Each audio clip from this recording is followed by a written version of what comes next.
My name is Evelyn Harper. I'm 71 years old, and for years I've existed in my own home, like a shadow. One that cooks, babysits, and answers, "I'm fine," whenever someone needs to hear it.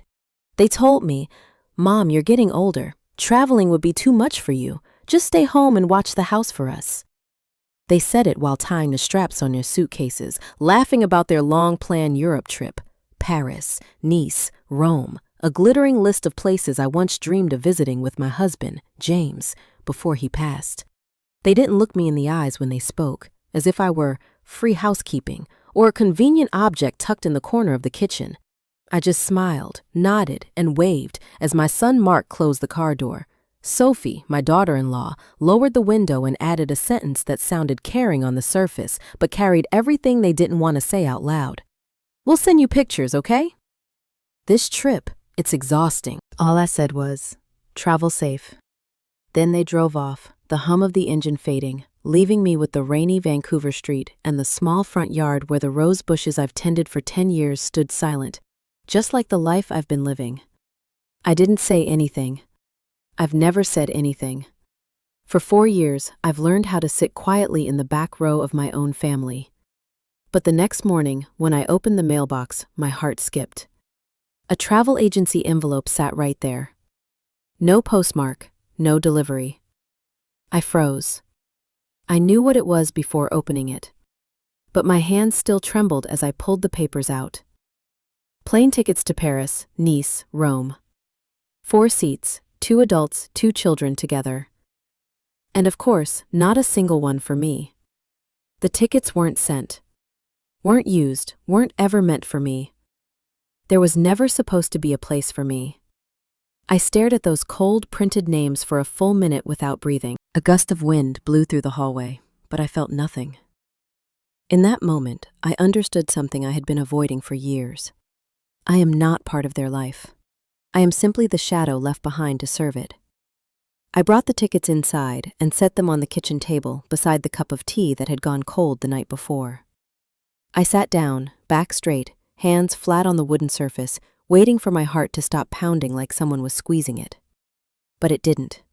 It kept beating, shaking, furious and ice cold.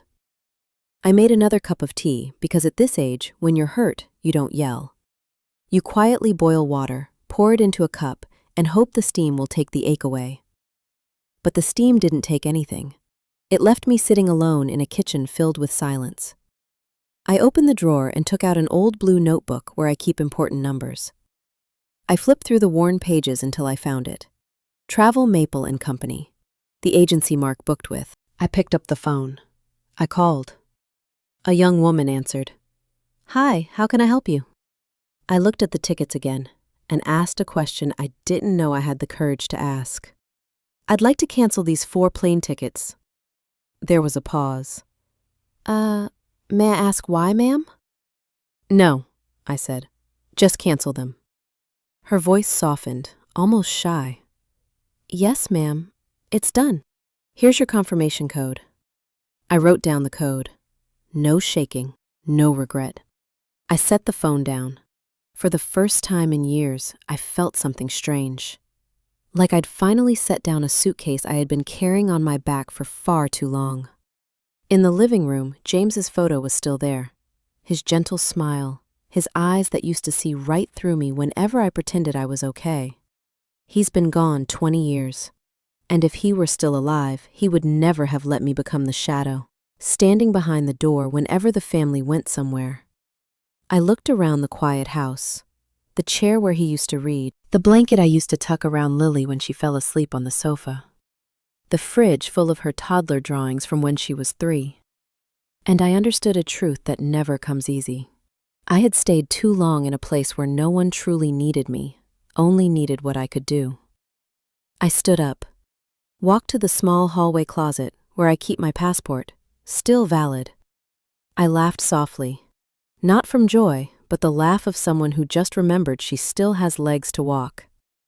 There's a little over $14,000 in my savings. And in my heart, there's something I thought I'd lost years ago, a small, fragile, but real desire. To live for myself just once.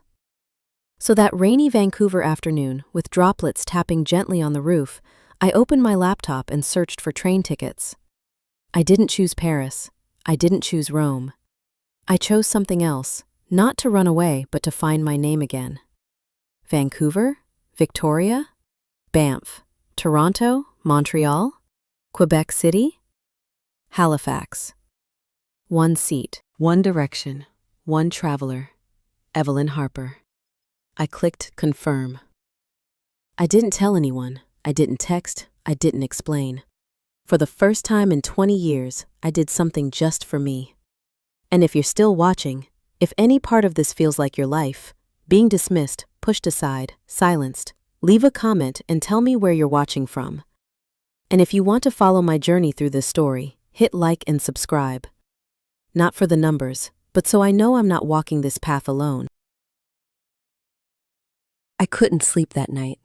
Not because I was worried, not because I was afraid. My heart simply didn't know how to handle the feeling of choosing something for myself.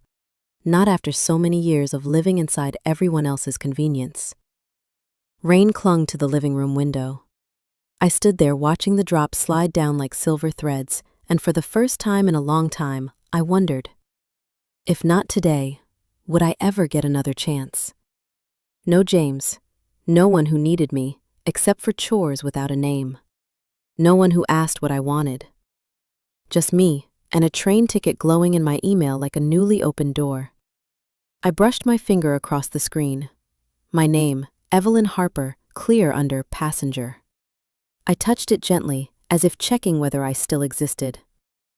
The next morning, Vancouver was wrapped in a thin veil of fog, so quiet I could hear the wind brushing against the roof. I folded a few clothes, tucked in the red scarf James gave me before he passed, and added my blue notebook with the fading title, Things I Never Said. Everything fit into a small suitcase. Not much, just enough for someone who finally understood that solitude isn't always something to fear. I wrote a short note for Nancy, my neighbor. Nancy, I'll be gone for a few weeks. Could you water the roses for me? E. That was it. Short. No explanations. I had spent too many years explaining myself to others. I didn't need to do it for me. Pacific Central Station felt a little cold, a little damp, and a little too big for a 71-year-old woman traveling alone. The ticket agent glanced at my passport, then at me, with that polite, surprised look young people give older travelers who look like they're on their first adventure in decades. Train to Victoria, right? I nodded. That's quite a trip.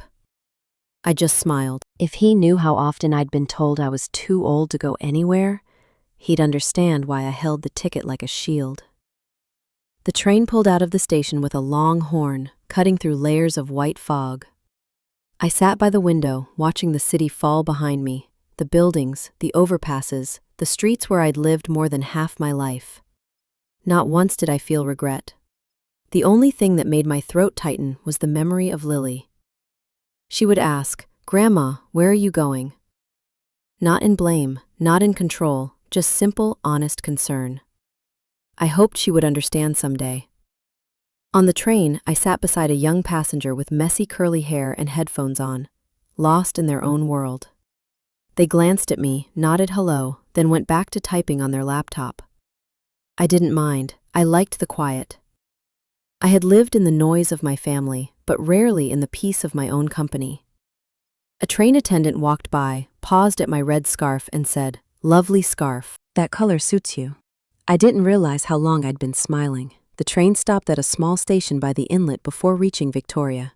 When the doors opened, ocean wind poured in. Salt, seaweed, and morning air blended together, making me feel a little younger just for a moment. I stepped off the train and wheeled my suitcase along the stone path into the city.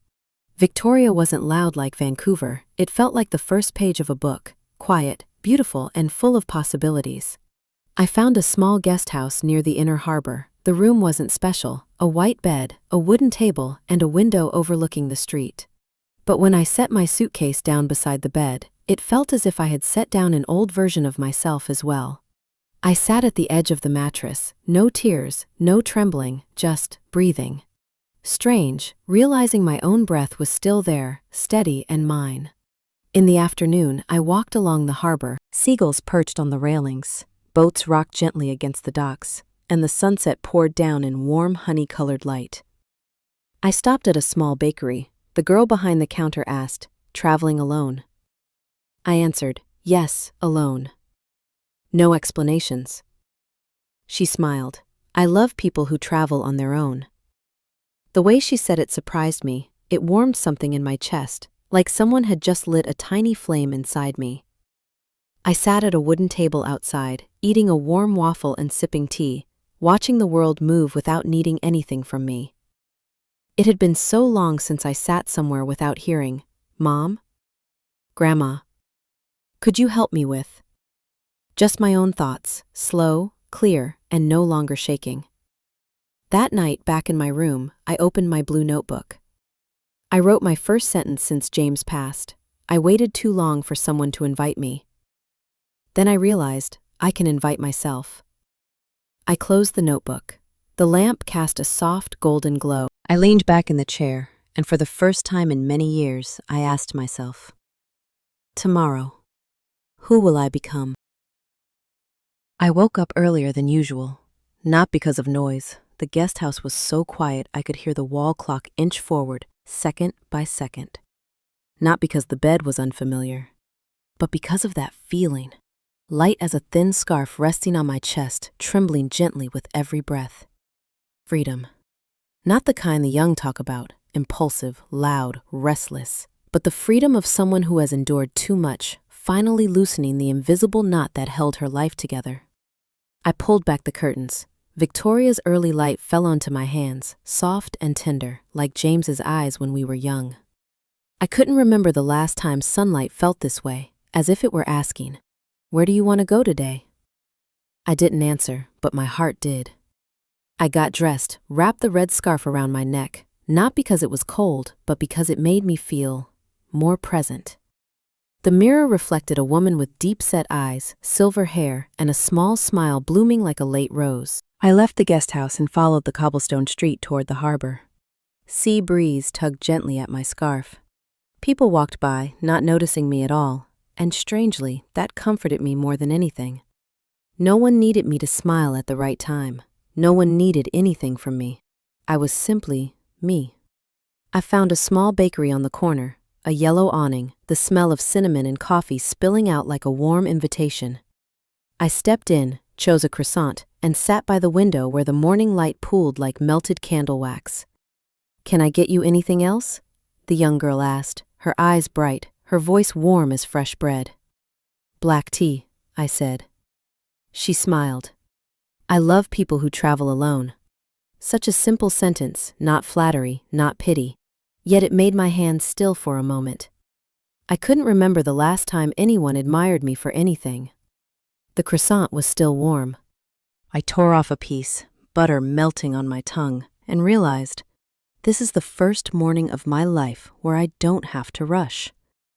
I was halfway through my tea when the door opened and a woman walked in, silver hair tied up, posture straight as an old wooden beam yet steady.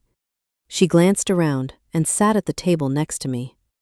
By the time my second croissant arrived, she pointed at it and said, her voice firm, "That's a lot of butter you're having." I looked up. Her tone wasn't rude, just the plain honesty of someone old enough to say what she thinks without apologizing for it. I smiled. Better too much than too little. She nodded, a flicker of amusement in her pale gray eyes. "I'm Margot," she said. "Margot Delacourt, Montreal." "I'm Evelyn." She raised a brow. I figured. You have the look of someone who once loved a good man. It took me a second to find my words, then I said softly, "I did." Margot nodded like that answer alone told her everything she needed. We talked. Not the way strangers do when searching for common ground, but like two older women who had walked through the same kind of quiet heartbreak and could recognize each other with just one glance. Margot said she'd been widowed for 12 years. I said I'd been widowed for 20. She sighed. Women like us are often mistaken for people whose lives are already over. But truth is, we're only just starting to have time to live. I looked out at the young people laughing on the street. maybe she was right. We walked together along the harbor, watching small boats sway and tiny dogs chase their owners. Margot pointed at a blue boat and said, "If I were a little richer, I'd buy one of those and disappear on the water for a few months." "Why not?" I asked. She laughed, sharp, bright, like sunlight slicing through water. "Because I'm too used to not giving myself permission. You understand?" I nodded, too well. Margot studied me, then said, "You look like someone running from something." I answered, "I'm not running away. I just don't want to stand still anymore." She tilted her head. "Good. Don't rot while waiting for someone to notice you." That sentence, true, fierce, and painful, rang in my chest like a bell made of brass. In the afternoon, we sat on a wooden bench by the water, sharing a bag of warm chestnuts. Margot said she left Montreal to breathe the air of someone who isn't expected. I asked where she was heading next. She said, "Not sure. Maybe Banff. I like mountains." My heart jolted. "I'm going to Banff too," I said. She turned to me, eyes lighting up. "Then let's go together. No one should look at mountains alone."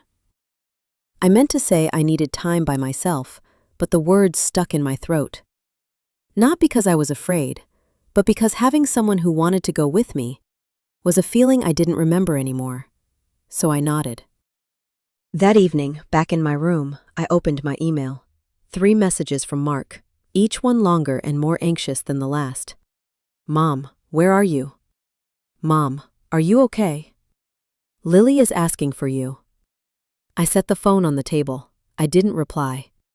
Not to hurt them, but because, for once, the voice of my own heart was louder than the voice of duty. I opened my blue notebook, wrote, "I never told anyone I was lonely. They think I'm strong. I'm just quiet." I closed the notebook, blew out the lamp, and let the darkness fold itself around the room like a warm blanket. Tomorrow, I would leave Victoria with Margot, and for the first time in years, the idea of traveling with someone didn't exhaust me. It made me feel seen.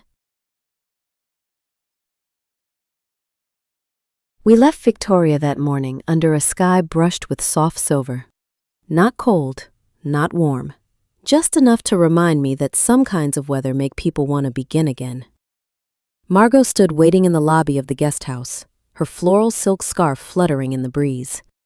She held 2 paper cups of coffee and handed one to me without a word, as if some ancient understanding already existed between us. "We're about to see mountains," she said. Just that. Yet something in her voice made me feel this trip wasn't just a change of air. It was a hinge, a door opening. The train from Victoria back to Vancouver and then onward to Banff took almost a full day. Long enough for a person to shed old thoughts and slip into a new skin. I sat by the window, fingers resting lightly on my red scarf. Outside, fog-damp forests slid by like pages from a diary I'd lived but never dared reread. Margot sat across from me with a French novel open, though she'd often look out the window for long stretches, as if speaking to the silhouettes of mountains yet to appear. When the train left the last trace of city, the landscape shifted. Thick green forests, winding rivers, distant waterfalls thin as white threads. Margot closed her book. "Do you feel it?" "Feel what?" I asked. "The space opening up, and our hearts with it." I didn't answer. I didn't need to. I understood. An hour later, my phone buzzed. A message from Mark. "Mom, please tell me where you are. I'm worried." I didn't open it. I flipped the phone face down on the small table beside my seat. Margot noticed, but she didn't pry. She just said softly, "Your son is worried about your absence, not about your presence. Those are different things." Right. I had known that for a long time. I had simply never had anyone speak it aloud. The train reached Vancouver in the late afternoon. The setting sun hit the glass buildings in long golden streaks. We waited for the next train, the one to Banff. At the station, I bought 2 chicken sandwiches. Margot accepted one, unwrapped it, sniffed it lightly. You know the best part of being old? She asked. What? You don't have to pretend bad food tastes good just to make someone else happy. I laughed, a real, unguarded laugh. I couldn't remember the last time I sounded like that. Maybe when James was still alive. When the Banff train arrived, the sky had turned a deep orange. We found our seats, warm cushions, wide windows. But what silenced me was the faint outline of distant peaks stretching across the horizon, like the contours of a dream I'd had when I was young. Margot followed my gaze. The mountains will make you into someone else, she said. Why? Because they've stood there for millions of years, proud and calm. They make your pain smaller, but they make your forgotten dreams bigger. I turned to the window. In the soft reflection, I saw myself. Small, faint, but still there. Night fell as the train climbed deeper into the mountains. The world outside turned dark, except for moments when moonlight slipped between the clouds, brushing the cliff faces with silver. I pulled the thin blanket over my knees and closed my eyes. In the drifting haze of sleep, I saw James standing on a rock ledge overlooking a valley. He turned and lifted his hand as if to say, "Come with me." I woke with my heart beating light, not painfully, but with a quiet readiness. I was going where I needed to go. By dawn, we reached Banff. The air felt different, colder, sharper, like taking a gulp of cold water in the middle of summer. Mountains surrounded the town like silent giants. Snow rested on their peaks in soft white curves. I stepped off the train platform and froze, not from the cold, but from the beauty. Margot inhaled deeply and said, "Good morning, freedom." I looked at her, her gray eyes reflecting the mountains like a mirror. I had never met anyone like Margot. She wasn't afraid of age. She wasn't afraid of solitude. She wasn't afraid to go. She had stepped into my life at the exact moment I needed someone to remind me I was still a person, not an appliance left in the corner of a family home. We rented a small wooden lodge near a line of pines, simple, warm, with a balcony overlooking the mountains. I stood there so long Margot had to call me twice. "Evelyn, what are you thinking about?" "I have never seen anything this beautiful," I said. She closed the door behind us. "You deserve to see much more." I placed my hand on the wooden railing. The mountain wind brushed my face, gentle, almost like a pat on the cheek. "You're here, late, but here." That afternoon, my phone buzzed, a message from Sophie. "Mark says you're traveling somewhere? Did you check the watering system? It got stuck yesterday." Not a single question about how I was. Not a single apology. Not a hint they knew how deeply they had hurt me. I set the phone on the table by the window and looked out at the mountains. The sadness brushed me, familiar but softened. It knocked. I heard it. Then I let it leave. I opened my blue notebook and wrote, "They don't see me, but the mountains do." Then I set my pen down, breathed in the cold mountain air, and felt something I hadn't felt in years. I was beginning to live, truly, and for myself. The next morning in Banff was the kind of light you never forget. Thin, crisp, and cold enough to make your eyelids tremble. I opened the balcony door and the mountain wind rushed in like a bold greeting, tossing my hair out of its clip. Across from me, the mountain peak wore a thin layer of snow. Sunlight hit the white crest like someone had brushed gold across it. For a moment, I stood still, my hand resting on the red scarf, feeling as if someone had opened a door inside my chest. Behind me, Margot's sleepy voice drifted out. "Beautiful enough to make a weak heart stop breathing just to look a little longer." I let out a quiet laugh, not the polite laugh I'd trained myself into over the years, but a real laugh. We walked toward Lake Minnewanka. The path was still damp, the snow melting into small streams that lined the trail on both sides. The air carried the scent of pine, wet stone, and something that made me feel small in the gentlest way. Margot talked as we walked. Stories about her years teaching in Lyon, about mischievous students who always returned years later just to say thank you. I didn't know why her stories made my throat tighten. Maybe because no one had ever remembered me like that. When Mark grew up, he became busy. When Sophie married into the family, I stepped back. When the kids came, I became the one who watched the children, watched the house, watched everything, except myself. Margot lifted her chin, gazing at the ridgeline. Evelyn, she said, everyone thinks mountains stand still, but they're always changing. So are we. I bent down to tie my shoelaces, hoping she wouldn't notice the sting in my eyes. When we reached the lake, the water shone a deep, impossible blue, like a giant mirror reflecting the sky. A soft wind rippled the surface, as if the lake itself were breathing. I walked along the edge, picked up a small stone, and kept it, not sure why, except that it marked a moment that belonged entirely to me. Margot sat down on a wooden bench. "Do you miss your husband?"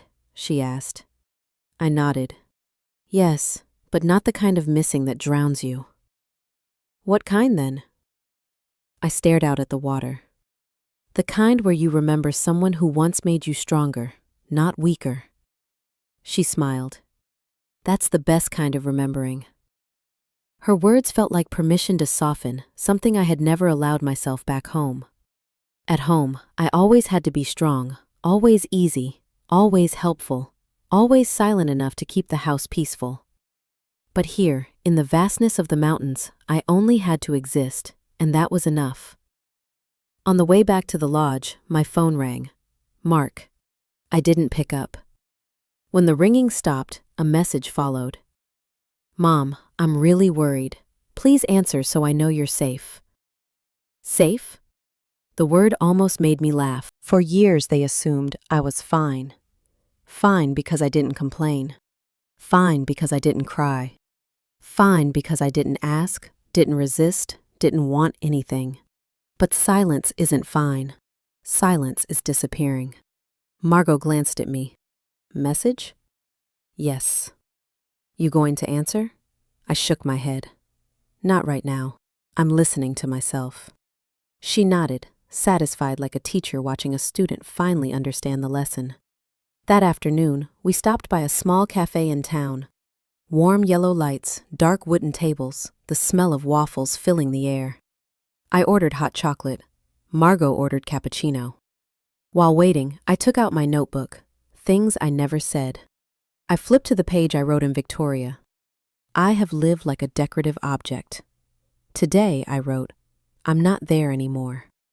I was halfway through the sentence when Margot leaned over. "Nice, but did you write the most important part?" "Which is?" "That you don't need anyone's permission to live." I paused, then added, "I give myself permission." It felt like untying a knot that had tightened inside me for years. We spent the rest of the day wandering through town. Banff was full of tourists, but also full of quiet corners, places where a person could stand as long as they wanted and no one asked why. I paused in front of a shop selling scarves. Inside the window was a turquoise scarf, not a color I usually wore, but something about it held me there. Margot stood behind me. "If you like it, buy it." I touched the edge of the fabric. Part of me wants it. Part of me wonders, what's the point? Margot burst into laughter. "Good heavens, Evelyn. To live, of course. Not to send pictures to anyone. Not to earn praise. Just to feel a little more beautiful to yourself." I was quiet. Then I bought it. The red scarf stayed around my neck, but the turquoise one, that was for the future. The first thing I had bought in years, simply because it made me feel alive. That evening we sat on the lodge balcony. The mountains were fading into shadow, but still carried the last pale glow of day. I held a warm cup of tea, the heat settling into my hands. Margot asked, "When you left home, were you afraid?" I wasn't, until I stepped out the door. "Why then?" "Because I realized I had never done anything without asking permission first." Margot tilted her head, her eyes warm and sad. "Then let this trip be the last permission you ever ask for, and make it to yourself." I looked down at the open notebook on my lap. I wrote, "I no longer seek approval." A gust of mountain wind swept across the balcony. My red scarf fluttered like it was waving goodbye to an old version of me. A version who never lived for herself. A version who feared being a burden, being forgotten, being not enough. I looked up at the vast night sky, stretching out like an endless quilt, and I knew I would never go back to being that woman again. Morning cracked open over Banff in thin streaks of gold, as if someone had quietly unlatched a small golden door in the sky. I woke early, not from restlessness, but from a quiet pressure in my chest, the sense that a new chapter was gently pushing me forward. Margot was already sitting in the lodge's living room, legs crossed, hands wrapped around a cup of tea, her gray eyes fixed on the mountains as if steadying her own old age. "It's time," she said, without turning. I nodded. Toronto was waiting. Not my family, not anyone's expectations, but the road I chose, with the same hands that once trembled from fear. We packed in silence, not a heavy silence, but the understanding kind, shared by two women who had survived enough cuts in life to know when words were unnecessary. I folded my new turquoise scarf carefully and placed it beside the red one in my suitcase. 2 colors, 2 lives, one for the past, one for the days I was walking toward. Before leaving the lodge, I opened Things I Never Said and wrote, "I once stayed for them. Now I leave for me." I closed the notebook and locked my suitcase. Banff Station buzzed with tourists, rolling suitcases, and families laughing. And yet, I felt like water drifting quietly through a crowded stream, flowing where I chose, not where I was pushed.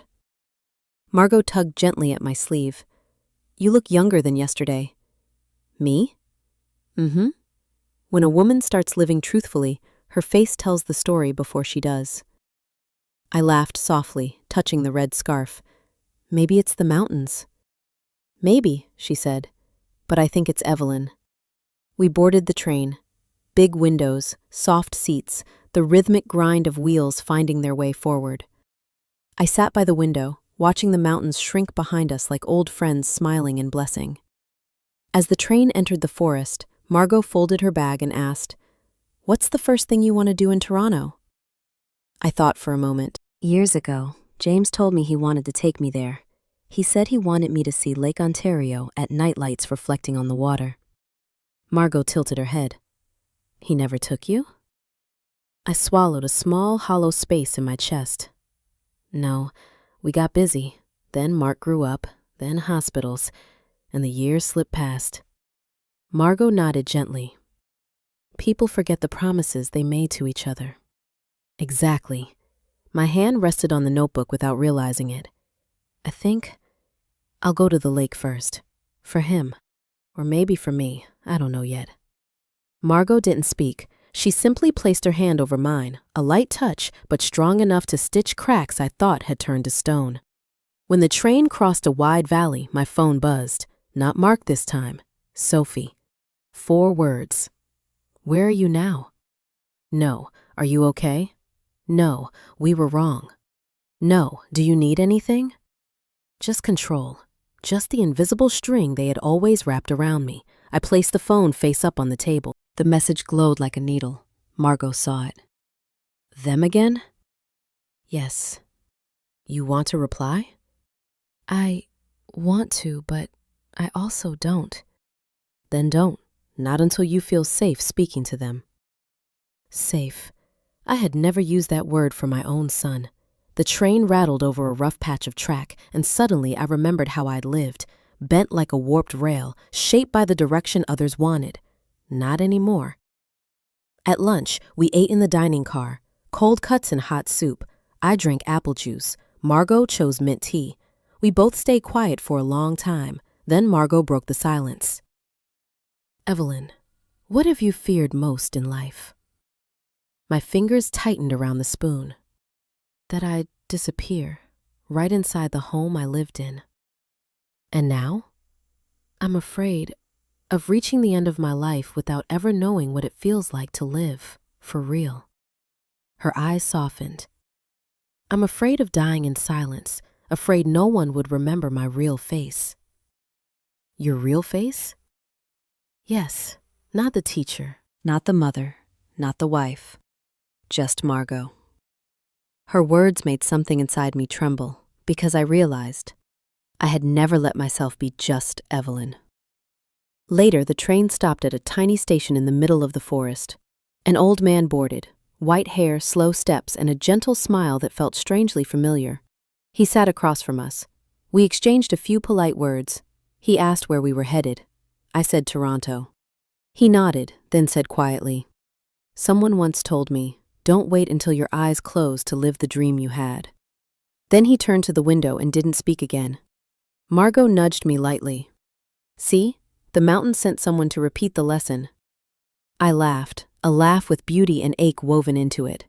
The kind of truth that's soft yet cuts like fresh paper. When evening fell, I opened my suitcase and took out the turquoise scarf. I put it on for the first time. Margot saw it, her eyes lighting up. "That," she said, "is the color of a woman changing. I'm still learning. Women change slowly, but when they turn, the whole world turns with them." I held the edge of the scarf. I don't want to go back to who I was. "And you won't," Margot said firmly. "Not if you keep walking toward yourself." Night swallowed the view outside, turning everything into soft shapes of darkness. I leaned my head back and closed my eyes. Behind my eyelids, I saw myself months earlier, standing in the kitchen, washing dishes, back slightly bent, waiting for my son's call like someone begging for a place to belong. I wanted to hold that woman. I wanted to tell her she was about to open a door she didn't know existed. I whispered inside, "Evelyn, you're going to meet yourself in Toronto." And for the first time in years, I believed it. Toronto unfolded beneath us as the train began to slow. The city lights stretched out like a golden carpet all the way to the edge of the sky. Nothing like Banff quiet and untouched. Toronto was alive, loud, pulsing. Like a woman perfectly made up, hiding exhaustion behind powder and perfume. Margot looked out the window, amusement flickering in her gray eyes. "This city, it's too noisy," she said. "I think I like this kind of noise," I answered, still staring at the glowing skyline. "I've been quiet for too long." We got off the train near sunset. The wind at Union Station whipped my turquoise scarf so hard it fluttered, like it had its own anticipation for this new chapter. Rolling my suitcase beside me, I heard Margot ask, "Where to first?" "Lake Ontario," I said immediately. Some promises don't survive youth, but the heart remembers. James once told me he wanted to bring me there. He said, "One day we'll stand by that lake. You'll see how the water looks like someone laid a giant mirror across it." One day. But that day never came, so I decided to come myself. For him. And for me. Our hotel near St. Lawrence Market was small and calm, simple bed, white sheets, a window that carried the lake's wind into the room. Margot sighed as she set down her suitcase. "I'm old, but I still appreciate a clean bed," she muttered. I smiled and said softly, "I want to go to the lake, right now." Margot nodded. "Go, I'll rest. This city has too many lights for my old eyes." I wrapped my red scarf, grabbed my small bag, and went alone. The walk to Lake Ontario was longer than I expected. I passed tall buildings, closed storefronts, couples holding hands, streetcars ringing through intersections. I walked through all of it like someone searching for a piece of herself she misplaced decades ago. When I reached the water, I stopped breathing for a moment. It was vast, so vast I couldn't see the other side. Just like James said, the dark water shone like glass, reflecting the city lights like fallen stars. I stood there, my hand resting on the red scarf, and for the first time since he passed, I didn't feel pain. I felt a quiet ache, a thin thread tying me to him. I whispered into the wind, "James, I'm here." The wind swept my hair back, a soft, gentle touch. I sat down on a stone ledge, opened things I never said, and wrote. I kept our promise. Then I set the notebook aside and stayed there until the night grew deep. When I returned to the hotel, the hallway was so silent I could hear my own footsteps. Margot wasn't sleeping. She sat at the desk, lamp glowing, her face drawn in warm shadows. "Feel better?" she asked. "Not better, but right." She nodded, satisfied. Then Margot slid a small cream-colored envelope across the table. "For you. The front desk gave it to me while you were out." I frowned. "What is it?" "Open it." I unfolded the envelope. Inside was a piece of paper folded in half. The handwriting, it hit me like a needle through the softest part of my heart. Mark. I stood for a long time before sitting on the edge of the bed and reading. Mom, I don't know where you're going. I don't know why you left like this, but I don't think I ever asked if you were happy. I never asked if you wanted to go anywhere. I just assumed you'd always be there. I was wrong. If you get this letter, please let me know you're okay. Mark. I thought I'd cry, but instead I sat there quietly, the paper trembling between my fingers. Margot moved to sit beside me. God has a strange way of writing letters, she said. When you finally leave, that's when they start realizing what they've been missing. I stared at the letter. But there's no apology. Margot let out a small chuckle, soft but honest. He's not ready. People who assumed you'd always be there, they don't apologize quickly. They need time to learn. I don't want to hurt them. No, Margot said, looking straight at me. You're simply teaching them to see you. That sentence, simple, clean, sharp, cut right through me. I thought about all the years I lived in silence, the dinners I cooked but never joined, the trips they took while I stayed home, the stories I heard secondhand, like someone listening to someone else's life. I thought of it all. Then I placed the letter down. Evelyn, Margot said, if you want to reply, reply. If not, let it sit. I shook my head. Not yet. I need to hear myself a little more. Margot smiled. Good. A woman should only answer when her heart is standing steady. That night, I opened the window and let the Toronto wind spill into the room. I sat on the windowsill, watching the few people still walking below. A yellow taxi slid by, its light sweeping through the room like a passing memory. I touched the turquoise scarf. Margot was right. I was changing, not into someone new, but into the person I was always meant to be, the one I never dared to live as. I opened my notebook and wrote, I'm not running from my family. I'm simply walking toward myself. And as I set the pen down, I knew. Tomorrow, I would get another message from Mark, or Sophie, or someone else who never believed I had the right to choose go. But tonight, I was at peace, for the first time in years. I woke up in Toronto to the sound of car horns drifting up from the street. Not an alarm clock, not someone calling my name. A strange sound for a morning, yet it made me smile. At least today, I woke up for myself. Sunlight angled through the curtains, casting a soft glow on my turquoise scarf and the things I never said notebook on the table. They looked like two quiet witnesses to the person I was becoming. Margot was still asleep. Her breathing was steady, her wrinkled face peaceful, like she could nap in the middle of a storm if she wanted. I slipped on my coat, wrapped my red scarf around my neck, and went out for a walk alone. I wanted to feel the city before it fully woke. Morning Toronto was nothing like nighttime Toronto. It breathed slower, softer, like a giant still rubbing sleep from its eyes. A few early cafes lit up the sidewalks with warm yellow light. I stepped into a small corner cafe, Harbor Moon Cafe, a place where old men read newspapers, young people typed on laptops, and people like me searched for pieces of themselves they thought were lost. I ordered a black tea. While finding a seat, an older man, perhaps a few years ahead of me, nodded toward the empty chair at his table. Silver hair neatly combed, camel-colored sweater, kind, steady eyes. Would you like to sit? He asked. I hesitated. Women like me, we're not used to being invited. We're used to shrinking into corners so we don't bother anyone. But today, I nodded.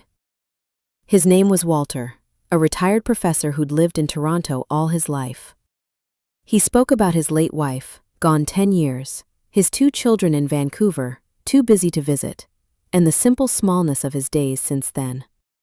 He spoke gently, without bragging or prying, like someone tossing pebbles into a lake just to watch the ripples. When I told him I was traveling alone, he set down his coffee cup. You're at the perfect age for traveling alone, he said. Why? Because you won't bend yourself to make anyone else happy. You'll finally hear your own heart. I held my breath without meaning to. He continued, almost as if speaking to himself. When I lost my wife at 60, I realized something funny. We spend most of our lives loving others more than we love ourselves. And when loneliness arrives, we have to relearn how to care for our own soul. I stared at the rising steam of my tea. I spent years, I said quietly, forgetting that I was more than someone's mother, more than someone's grandmother, more than someone who stayed home to help. Walter nodded slowly. So many people forget that, but you are Evelyn, and that name deserves to be spoken. I froze. No one had called me Evelyn in years. At home, I was just mom, grandma, someone who helps. But Evelyn? That name only lived on my passport and birthday cards bought in a hurry. Yet today, a stranger said it like it mattered, and something inside my chest quietly unlocked. We talked a little longer. Then Walter finished his coffee, stood, and pulled on his coat. "If you need someone to show you around Toronto," he said, "come back here. I sit at this table every morning." I smiled. "Thank you." He took 2 steps, paused, and turned back. "Evelyn, you still have many years left to live for yourself. Don't waste one more day." He walked out, but the words stayed. When I returned to the hotel, Margot had just woken, stretching her arms with a groan as her bones cracked in protest. "Where did you go?" she asked. "Just walking," I said. "The weather's beautiful." Margot squinted at me like she was inspecting a painting. "You look different." "I am different," I answered. I didn't mention Walter, not to hide it, but because the moment felt like something I wanted to keep in my hands a little longer. We spent the rest of the morning wandering St. Lawrence Market. Fruit stalls, fresh bread, the chatter of vendors. It all felt like I was walking through the youth I had abandoned somewhere. At one stall, Margot picked up a small silver bracelet, turning it under the light. "You should buy this," she said. "A memory of Toronto." "I'm not sure I need it." "It's not about need," Margot said softly. "It's about worth, and you're worth it." I hesitated, then slipped the bracelet onto my wrist. Cold, but comforting, like touching a truth you weren't brave enough to touch before. Later, as we rested in a small cafe, my phone buzzed again. Mark. Then Sophie. "Why aren't you answering? What are you doing? Is something wrong?" I placed the phone face down. For years, I answered every call. Immediately. Automatically. But today, I didn't feel responsible for that anymore. Margot didn't comment. She simply handed me a cookie, as if to say, "Eat. You existed before they called." Near sunset, I went back to Lake Ontario. Not for James, but for me. The water was rougher today, gray and gold, clouds gathering for a storm. I stood there a long time, fingers resting on the new silver bracelet. Thinking of Walter, his words. "Your name deserves to be spoken." So I whispered my own name, Evelyn. Not someone's mother, not someone's keeper, just me. When I returned, Margot said, "Let's go to Montreal tomorrow." I blinked. Already? Toronto taught you the lesson you needed. Now another city will peel another layer. I laughed. "You make me sound like an onion." Margot shrugged. "You are, but every layer is beautiful." I laughed harder than I had in years. The sound filled the room and then softened into something warm. That night, before bed, I opened Things I Never Said and wrote, "I'm beginning to hear myself." Just one line, but enough. Tomorrow. Montreal. A new city. A new version of me. The train pulled into Montreal just as the morning sun was still hiding behind old apartment blocks, leaving thin veils of gold draped across the city. The air felt different here, thick with the smell of bread, a blend of French and English slipping through the wind, faces passing by like invitations to live a life you hadn't tried yet. Margot inhaled deeply. "I love Montreal," she said. "It's sad and beautiful at the same time. Perfect for people learning to forgive themselves." "You think I'm learning that?" I asked. "No, I think you're about to." Our hotel was tucked inside a narrow street and plateau where bougainvilleas spilled over wrought iron balconies. The room wasn't fancy, but the window opened to a row of burning red maple trees. I stood there, watching the leaves tremble, wondering, why do the things that once hurt me suddenly look so beautiful now? Margot dropped her suitcase, dusting invisible specks off the bed. "Walk today?" she asked. "I thought you wanted to rest." "Life is short," she said. "Rest for what?" I laughed, a sound I'd rediscovered since meeting her. Sometimes I didn't recognize my own laughter anymore. We walked along Mont Royal, past bakeries smelling of butter, tiny French boutiques I couldn't fully read but loved to look at. Montreal had a way of making you feel 1 or 2 years younger, just enough to remember you're still alive. While Margot paused to browse a shop selling wool scarves, I sat on a stone bench outside. Across from me, an old street artist was sketching people passing by.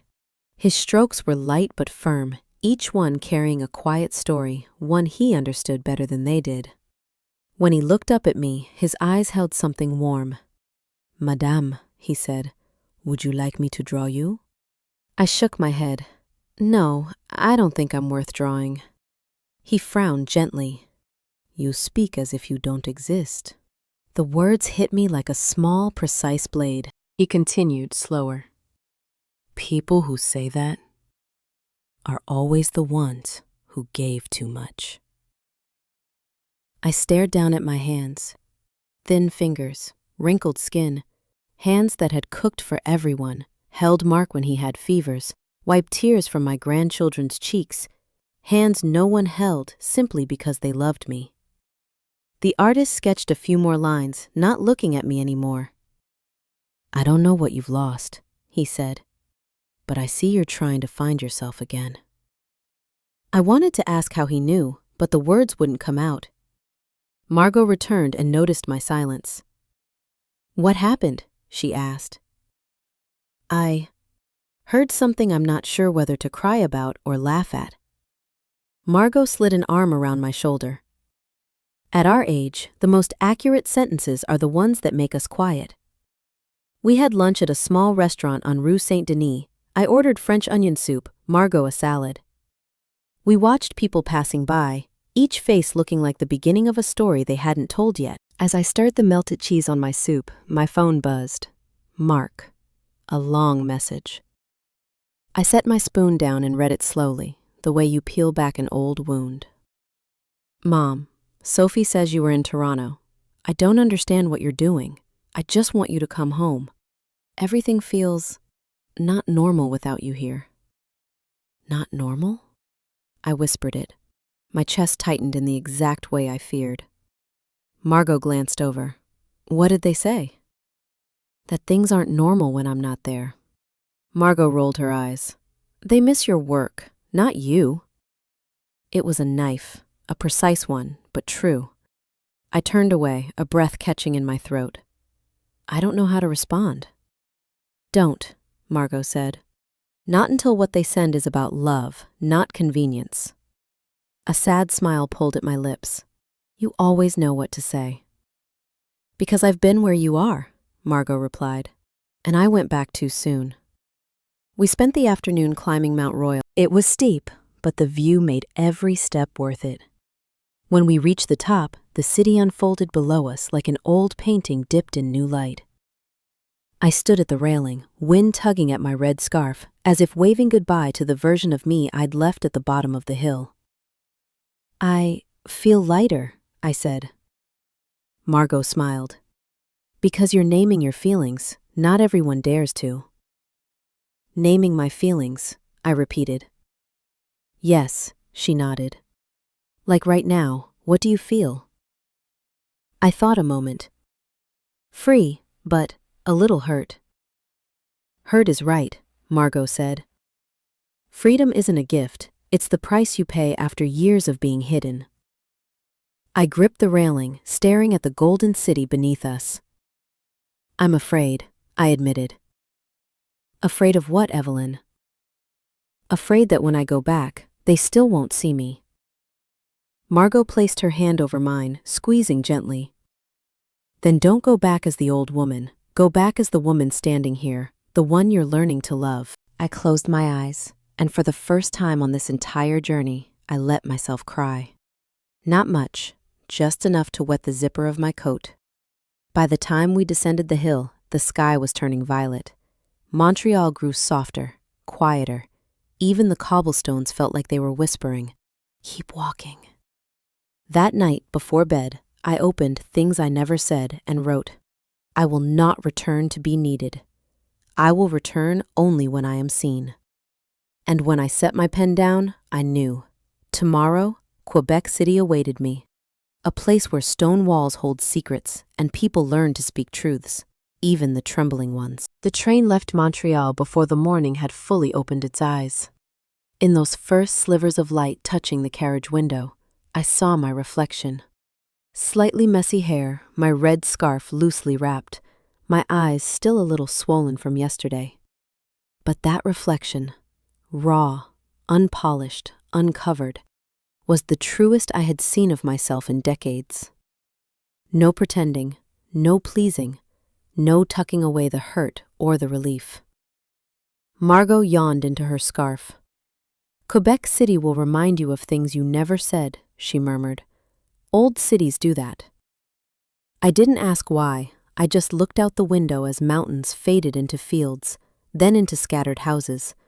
The kind of view that makes you feel like you're entering a chapter torn out of a book and finally pasted back in. When we arrived, the air bit sharper. Not painfully, just enough to let you know this city had lived long and remembered much. Cobblestone streets, moss-covered walls, small windows with white curtains. It felt like I was walking inside someone else's memory. And somehow, it still belonged to me. Margot held her hat as the wind pushed hard. "Goodness," she said. "This place keeps secrets better than anyone I've ever met." I laughed. "Well then, I belong here." "No," she corrected gently. "You belong where secrets come into the light." Our hotel sat in the heart of old Quebec. Through the window, I saw a narrow stone slope leading down toward the city. People walked below, chatting, wandering, their footsteps tapping like the heartbeat of the place. I set my suitcase down, rewrapped my scarf, and felt my heart thump harder. Not from fear, from approaching a truth I'd been avoiding for years. Margot stood by the window. "Where to first?" "The Citadel," I said. "I want to stand somewhere high, somewhere I can see everything." She smiled knowingly. People searching for themselves always want height. The climb was steep. I had to breathe harder more than once, but I didn't stop. Margot walked silently beside me, like an invisible walking stick propping up the braver part of me. When we reached the top, Quebec City stretched beneath us like an old painting newly dusted clean. I stood at the iron railing. The wind tore at my red scarf until it streamed behind me, as if reminding me that anything I've tied down can be untied whenever I choose. I opened Things I Never Said. A blank page. I waited. Margot crossed her arms. "What are you thinking, Evelyn?" I gripped my pen. "I'm thinking, I never asked myself what I wanted." She didn't answer. She let the silence speak. Slowly, carefully, like carving through hard ground, I wrote, "I have lived the life others expected of me." My hand trembled. Not from cold, from truth, the kind that cuts deeper than any knife. When we walked back down, my phone buzzed nonstop. 3 messages from Sophie, 1 from Mark. I didn't open any of them, not out of anger, but because I needed to hear myself before hearing them. We ducked into a small cafe, warm lights, fresh waffles, butter and sugar hanging in the air. As I stirred my hot chocolate, Margot asked, "Do you think you'll go back?" I didn't answer right away. The cafe door opened. Someone laughed. A kid ran across the wooden floor. At a nearby table, an older couple held hands under the table as they ate. Margot repeated softly, "Evelyn, will you go back?" I inhaled deeply. "I will, but not to continue as before." "Good," Margot nodded. You've come too far to return as a shadow. I stared into my cup. I'm afraid they won't understand. Understanding is optional, she said. Respect is not. A simple sentence, but it hit the softest place in me.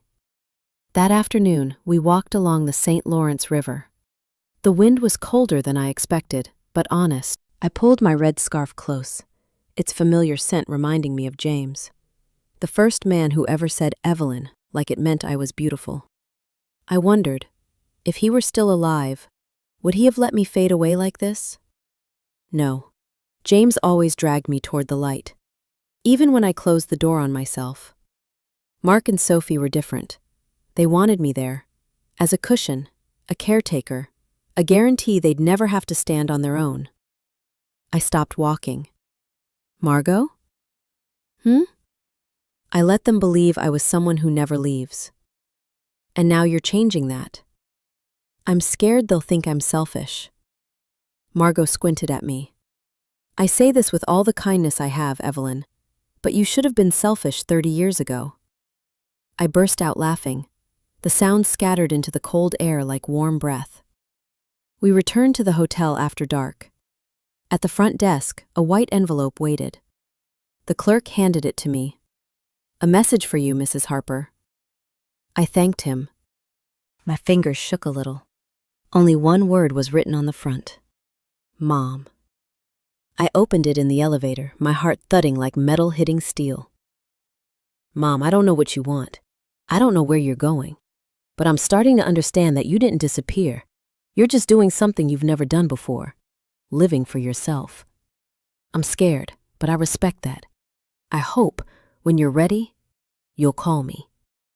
Mark. I stood still in the elevator, listening to the hum of the cables above us. Margot didn't ask, she just waited. Finally, I whispered, maybe they're starting to see me. Margot smiled.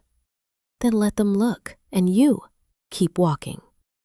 Back in the room, I sat on the edge of the bed. The night breeze spilled in through the window, cold but clean. I opened things I never said and wrote, I'm not hiding anymore. I'm walking toward myself. And that night, I slept deeply. The kind of sleep a woman finally earns when she turns back toward her own life. I left Quebec City on a morning washed in a soft, silky kind of sunlight, the kind that rests on your shoulders like a quiet blessing. At the station, Margot stood beside me, clutching her old wool scarf as the wind swept her silver hair sideways like hurried handwriting. Halifax will be different, she said, her voice low but firm. How different? The kind of different only sea towns can be. They say out loud what you've been too afraid to. I didn't answer, but something deep inside my chest shifted, a long, steady vibration, as if a truth I hadn't faced was waiting for me at the edge of the water. The train cut through late autumn forests and rolling hills brushed with gold. I watched the world blur by, my hand resting over my red scarf, carrying James with me in every mile. Margot pretended to read her magazine, but every so often she peeked at me, as if she knew my mind was somewhere else. Any word from Mark? She asked. No, I said softly, but I don't feel heavy anymore. That's a good sign. I turned toward her. How do you know? Margot lifted one shoulder, gaze drifting. Because when someone truly changes, silence stops scaring them. They begin to hear what lives inside the quiet. When we stepped off the train in Halifax, the ocean wind hit me straight in the face, cold, fierce, alive, yet somehow waking me up all the way to the bones. Halifax wasn't fairy tale beautiful like Quebec City. It was honest, long piers, scattered boats, gulls crying over the waves, the salty smell thick in the air, and the deep blue water pulsing with its own heartbeat. Halifax felt like a woman who couldn't hide her emotions. If the sea was restless, she told you. If the day was peaceful, she told you that too. Margot inhaled deeply, placing her hand on the wooden railing. This is where I learned to breathe again, she said. Why here? Because the sea doesn't let you hold on to what is already sunk. Those words cracked something open in me. We stayed in a small inn by the harbor. My room faced the water. I set my suitcase down, opened the window, and the wind rushed in so wildly the curtains wrapped around my arm like something alive. I liked that feeling. Being slapped awake by nature. It made me feel young, or just alive. Margot placed a hand on my shoulder. "Let's walk the pier today. The sea needs to talk to you." I laughed softly. "You say that like I'm a character in a novel." "You are," she said gently. "A character walking into her most important chapter." We strolled along the pier. Waves slammed against the wooden posts, scattering salty mist into the air. I moved slowly, fingers brushing the rails crusted with salt. For moments at a time, I forgot I was 71. Something about the sea made me feel 35 again. Or 40. Old enough to hurt. Old enough to understand, but still young enough to hope. Passing an old fishing boat, Margot stopped. "I have a question for you." "I'm listening." "If tomorrow you had to return to Vancouver, would you go back to being that woman in the kitchen?" I froze. Waves crashed hard outside. Inside me, something tugged, a knot I'd carried for decades tightening, then loosening. Margot looked straight into my eyes. "I mean it, no theatrics." I breathed in, deep, salty, cold. "No," I said. My voice was thin but real. "No," I repeated, stronger this time. "I'm not going back to who I was." Margot nodded like she'd known this truth long before I had. "Good, you've traveled too far to return as the version they forgot." On the way back, we ducked into a tiny bookstore. Stacks of books everywhere, mismatched shelves, the smell of old paper mixing with coffee from a corner table. I ran my fingers along the spines, searching for something I didn't know I needed. Then I saw it, a thin book, pale ocean blue cover, titled, "What Remains When Everything Leaves." I touched the cover. A shiver climbed from my wrist to my chest. Margot whispered beside me. "Some books choose us, Evelyn, not the other way around." I bought it, no hesitation. That evening, with waves pounding the shore, I sat by the window and opened Things I Never Said. I wrote, "I was afraid no one needed me, but it turns out, what scared me most was not knowing how to need myself." Tears welled up, not from pain this time, but from the shock of recognizing how many years I had lost to feelings I never named. I wiped my face, then opened my phone. A new message from Mark, just 5 words. "Mom, I miss you." No demands, no instructions, no guilt, just missing. I closed my eyes. Outside, the waves slammed the shore like a heartbeat against bone. Margot sat on the edge of my bed. "Good news?" she asked. "I don't know." "The sea never answers clearly," she said, "but it teaches you to tell what's real." I looked out at the vast dark of Halifax, a deep, open arm asking nothing, offering space. For the first time, I didn't feel like I was drifting. I was walking, with direction, with meaning. I added one more line. "Tomorrow I'll know what to answer." Then I closed my journal and let the ocean wind pull me into sleep, the sleep of a woman preparing for her final chapter, returning home. But never, ever as the woman she once was. I left Halifax on a morning so windy my red scarf snapped in the air like it was begging to fly ahead of me. But this time, I didn't feel like I was leaving anything behind. No grief, no weight. Just the steady sense that my hand was finally turning the right doorknob. Margot didn't come with me. She kept her promise. "Halifax is my ending," she said. "But Vancouver, that's your beginning." We parted ways right outside the station. "Will you be all right?" I asked. Margot smiled, eyes soft and calm like the ocean on a quiet day. "I've been all right ever since you started learning to live for yourself." I hugged her, one single hug, but it carried every kind of affection I had been starved of for 30 years. To be seen, to be respected, to be accompanied. Then I stepped onto the train, and I went home. Not as someone's shadow, but as a different woman. I arrived in Vancouver late in the afternoon. Winter was close. The sky hung low and gray. The street outside my house was slick with rain, the bare trees lining the sidewalk like old soldiers guarding an old memory. As I pulled my suitcase up the steps, I heard the door unlock from inside. Mark stood there. He looked thinner, eyes red, from no sleep or maybe from crying. "Mom." I didn't speak. I let him walk toward me, slow and unsure, like he feared I might disappear if he moved too fast. When he got close enough, I saw his hand twitch, as if he wanted to reach for me but didn't know if he had the right. I reached for him first. "Are you okay?" I asked. He nodded, the way a little boy nods when trying not to cry. Then he hugged me. Not the polite, dutiful hug he'd given me in recent years. Not the quick squeeze at a family dinner. A real hug, the kind a son gives when he finally sees what he has taken for granted. I patted his back gently. "You don't need to apologize," I whispered. He held me tighter. "But I want to." Inside the house, Sophie stood in the kitchen. Her eyes widened when she saw me. She didn't speak at first. She just walked over and hugged me, gently, but with a sincerity that made my throat tighten. "I was so scared she began, but her voice fell apart. I cupped her cheek. "I went to find the part of me I dropped along the way," I said. "I didn't leave you. I just went to find myself." Neither of them said anything, and I didn't need them to, not yet. We sat at the dining table, the same table where I had always taken the edge seat, leaving the center for them. But today, Mark pulled out the center chair and placed his hand on its back. "Mom, sit here." I stared at the chair like it belonged to someone I used to know, a woman always by the stove, always cleaning, always serving, always stepping back. Sophie nudged my shoulder. "This time, you sit in the middle." I sat. The chair felt strange, like a country I had never visited, but as soon as I leaned back, I heard something leave me. A long, shaking breath.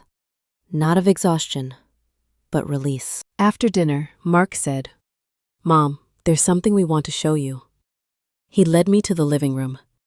In the corner, where a dying plant used to be, stood a small reading nook, a warm lamp, a short wooden shelf, and on it, James's old photo box. My heart trembled as I touched the lid. Sophie spoke softly, like she was afraid of startling a memory. "We found Dad's journal in the garage." Mark handed it to me, a worn brown leather notebook that smelled of time and engine oil. "We made this reading corner for him," he said. We're calling it James's Corner." I opened the journal. James's handwriting spilled across the pages, slanted, passionate, sometimes messy, always full of love. The last page made me sit down. "Evelyn will forget to care for herself unless someone reminds her, but she is the best thing I have. If someday I'm not there, please help her sit in the center, where she belongs." My hand trembled. Tears fell, not from pain, but from feeling a blessing come home after being lost for years. Sophie placed a hand on my shoulder. "Mom, we were wrong, but we see you now." I held both their hands. "It's all right," I said. I also needed to learn to see myself. Later that night, I stood alone in the living room. Rain drizzled outside, the streetlight painting golden streaks on the window. I opened things I never said. I wrote the final line. I have stepped out of the last row of my own life. Then I placed the journal into James's corner, not to close the journey, but to begin a new one. If you've stayed with me all the way here, thank you for listening to a woman who had to relearn how to stand tall with her own heart. If this story touched you, leave a comment or a like, just so I know that somewhere out there, across our different corners of life, we can still find each other through small, quiet truths. And maybe find ourselves too.